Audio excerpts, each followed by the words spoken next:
भुवनेश्वर पटु आसुथिबा समस्त 4-व्हीलर गुड़िक साक्षी गोपाल कॉलेज छक देई कोटहु पर बीएसएनएल पडियारे पार्किंग करिवे ओ समान मार्ग देई फेरिबे।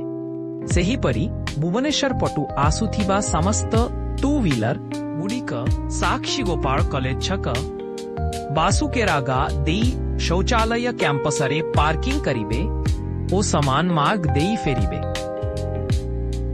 साक्षी गोपाल बजार देई आसुथिबा समस्त 4-व्हीलर ओ 2-व्हीलर रेलवे लेवल क्रॉसिंग पाखरे पार्किंग करिवे ओ महामाया साहे दे रिलायंस मार्ट पाखरे NH 316 धरिबे।